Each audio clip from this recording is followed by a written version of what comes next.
Well, welcome to the Botanical Medicine Study Course with me, your host and instructor for the online class in all things botanical medicine. And my name is Stephanie Georgiev. At the time of the posting of this video, we are at the tail end of April, which is Cancer Control Month. And our series for the past month has been focusing on plants used in the management and treatment of cancer. So for this week's Herb of the Week, we'll be exploring the yew tree, which has ancient religious symbolism as well as use in folk medicine. What's interesting about the yew is a modern pharmaceutical drug has been synthesized from this plant and has been used successfully for various forms of cancer. Now, yews are small to medium-sized evergreen trees, and there are two main species of this tree. One is native to Europe, and the other is native to North America. And the one that is most commonly referred to in old herbals is called Taxus baccata, which sounds sort of like a pasta. But anyways, the yews are small to medium-sized evergreen trees. They can also, that are not so small, they can grow up to 20 meters or 65 feet tall, and they can have a trunk that is almost 7 feet thick in diameter, which is quite amazing. And there's some really incredible ancient yew trees in Britain. There are entire societies dedicated to them, and they're really worth looking at. But the bark of the yew tree is thin, it's scaly brown, and comes off in small flakes. And the leaves, as you can see from these botanical drawings, are flat, dark green. They're anywhere from 1 to 4 centimeters or 1.5 to 1.5 inches long. And they're arranged spirally on the stem, but the leaf bases twist to align themselves, and they're very poisonous. So you'll hear me say this numerous times throughout our time together, that this tree is poisonous. Now, Taxus baccata is actually native to all countries of Europe except Iceland, the Caucasus, and beyond, from Turkey eastward to northern Iran. And its range extends south to Morocco and Algeria in North Africa. There are also some native populations in the Azores, and they also have a little bit of distribution in Scandinavian areas. But apparently one of the benefits of global warming is that these plants can move up to the Scandinavian area. It's been introduced in different places, and there is also a Native American variety, which looks just like the European variety, and it's called Taxus cantonensis. The Canadian or American yew is woody, and it's a needled evergreen, and it's native to Central and Eastern North America, and it goes all the way from Manitoba to Minnesota and Iowa, and as far to south as Tennessee and the mountains of North Carolina. And the foliage can also become reddish brown in the winter. And in the summer, the female plants produce red berry-like cones. To me, it looks very Christmassy. That's what I think it looks like. Now, before we get started on the medicinal properties and uses of the yew, it's really a fascinating tree. I mean, if you start Googling yew, you can go down the rabbit hole of fascinating information. And it's full of history, folklore, and also a little magic in there. And these trees can be really old. Some of the trees, and we see a picture of one in Britain on your slide there, they can be up to 4,000 years old. That is amazing. And they're prominent and used in many different ancient traditions for anything from rituals, sacred purposes, or healing and medicinal purposes. Now, the Druids held this plant very sacred in pre-Christian times. Now, this is this image of two Druids, which I think is hysterical. That's the name of this image, the two Druids, which could be like a folk band or something. But this picture is from the 19th century, so I can't say exactly this is what Druids would look like, but hey, that's what Wikimedia Commons had. Now, probably one of the reasons why this tree is so sacred in so many traditions is mainly because it lives forever and it also regenerates.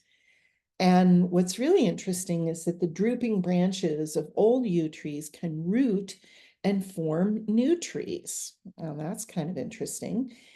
And because of these qualities, the Celts really honored this tree, and the yew became a symbol of death and resurrection in the Celtic and Druid culture.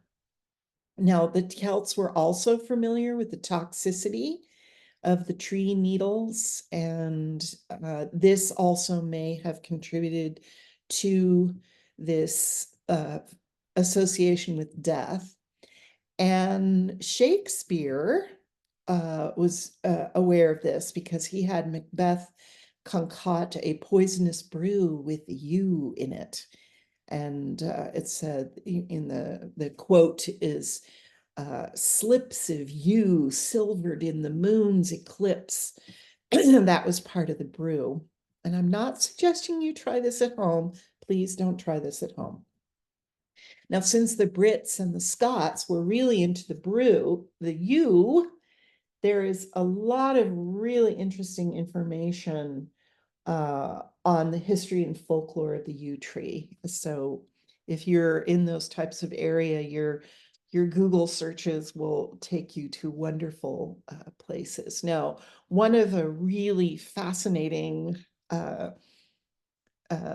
article that I got was from an Eco Hustler blog. And this is basically dedicated to preserving plants and ecosystems, particularly in the United Kingdom. And so I'll just read you from their article. It's really delightful. And it says, Britain has the largest collection of ancient yews on Earth. There are 117 that are aged between 2 and 5,000 years. And it might expand further as other trees are discovered. Now, as of the writing of this article, which was in 2018, there is no legal protection for yew in Britain, but apparently somebody named Janice Fry is trying to change that status.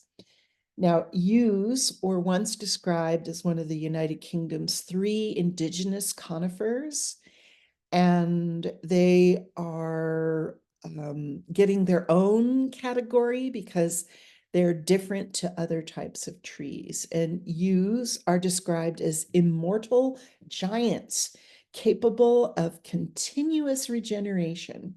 And the very oldest are the yew trees are clifftop yews, which grow in places such as Offa's Dyke. And these trees date back before the last ice age, as their roots were dragged by the ice and deposited on limestone cliffs, from which they regenerated after the ice retreated. These trees are often quite small and have densely packed rings. However, the indigenous yews are not the ones that are the most interest These are the sacred yews. This is a different type of yew, and it's called Taxus sanctus, and it's planted in churchyards, often in remote places by saints, pilgrims, and holy people.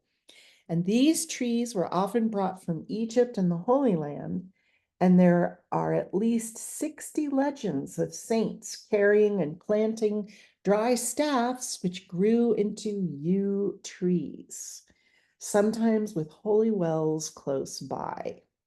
So you can see this has got a lot of history behind it. And what's also interesting is that yews are male or female trees, and the males carry a lot of pollen, and the females produce berries.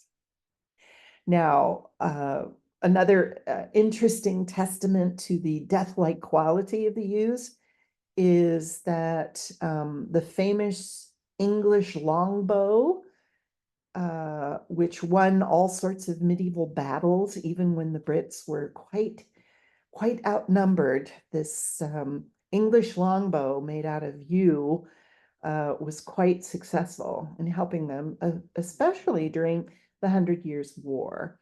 And the bows and the arrows were made of yew. Apparently, Robert the Bruce also had great military success with longbows made of yew.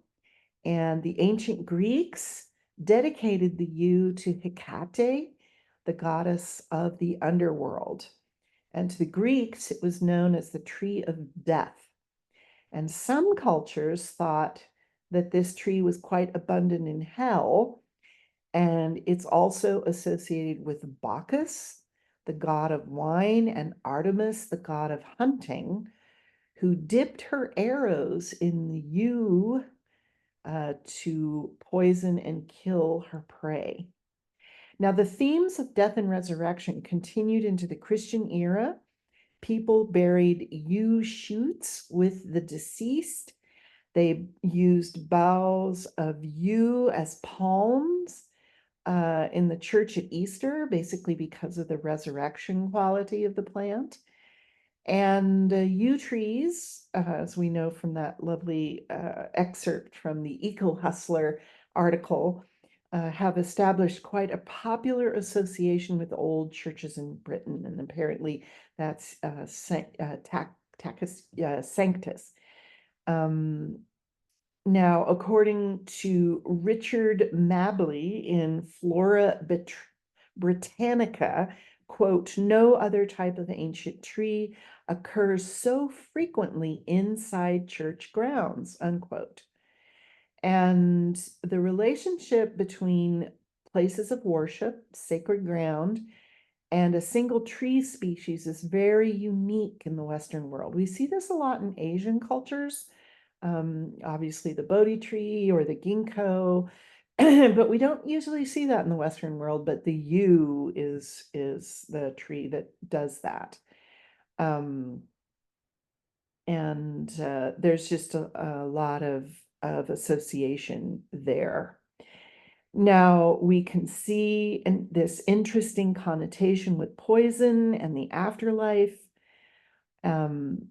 So what I find interesting, this is just my insight, is this tradition in botanical medicine of like cures like.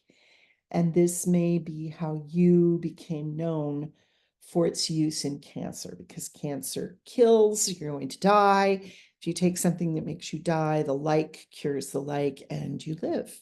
So that's just my theory. I have no proof for it. Now, the traditional uses of yew, and these are just traditional uses, and I am not advocating that you use this at all, okay?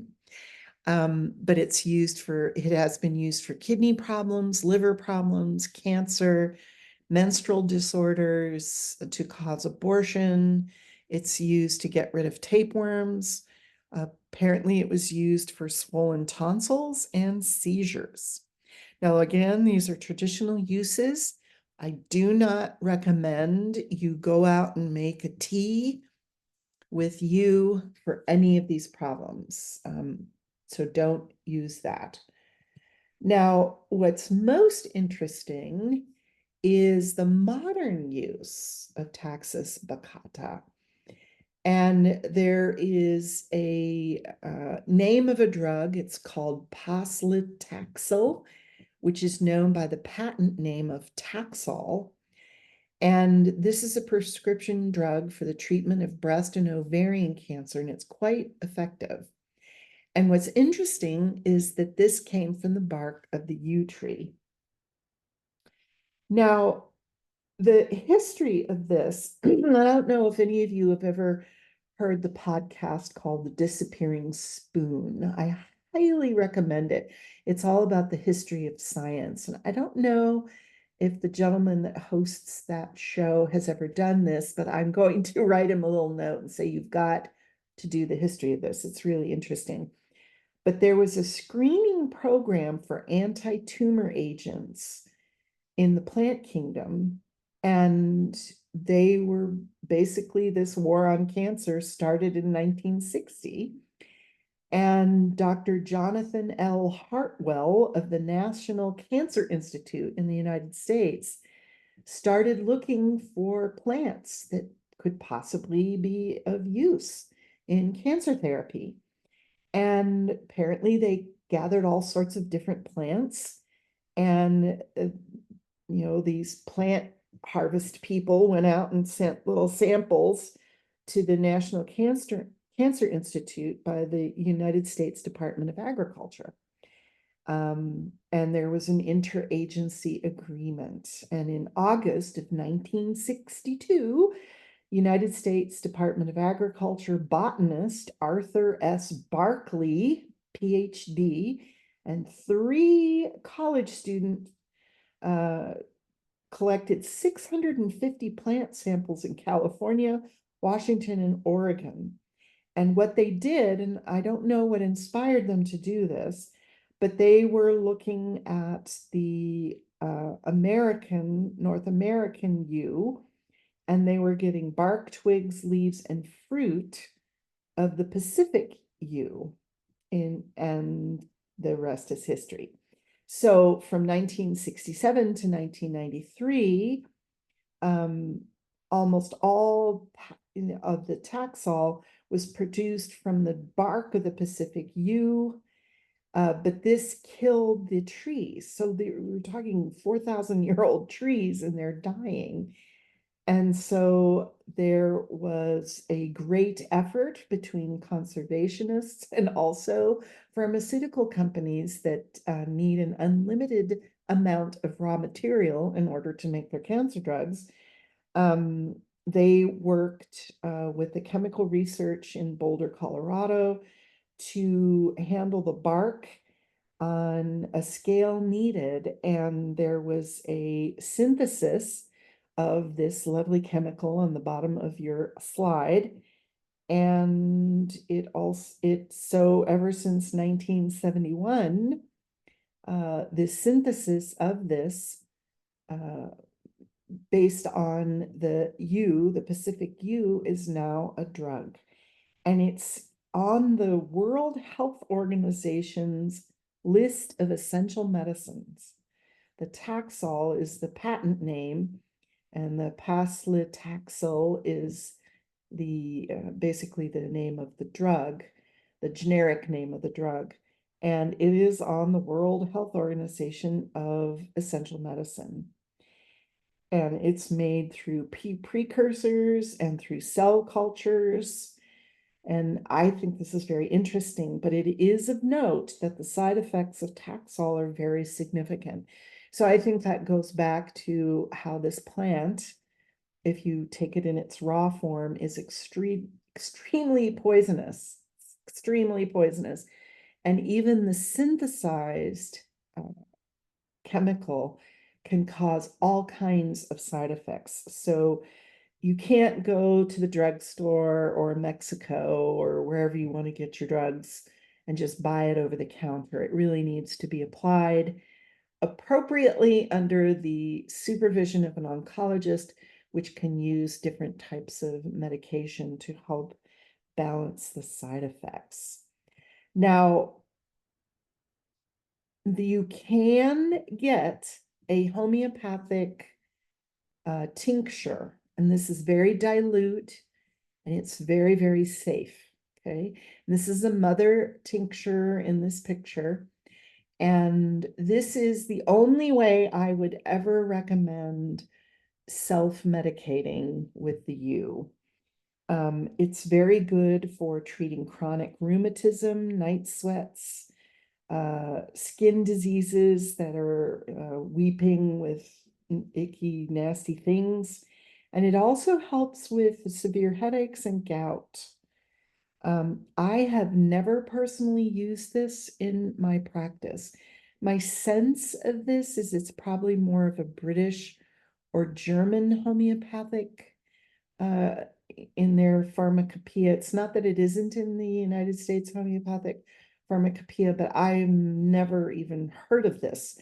So I cannot recommend it. I can only tell you what the research says. But I think saying this, and it's not used in homeopathic medicine for cancer, so I can say that. But it also shows that this remedy, this plant, is not to be taken in its bulk form. The homeopathic is the very much safe way to do that. Now, there are no supplements on the market that I know of that are made of yew. I've never seen that. I don't even know if there's a flower essence of yew. I would have to look that up. And I highly recommend against trying to make any sort of home remedy for this plant, unless, of course, you have a long bow and you want to kill your enemies by dipping the arrow or sword in the yew tea. And obviously, I'm not advocating that, but that's so I do not advocate using this for anything other than a beautiful plant.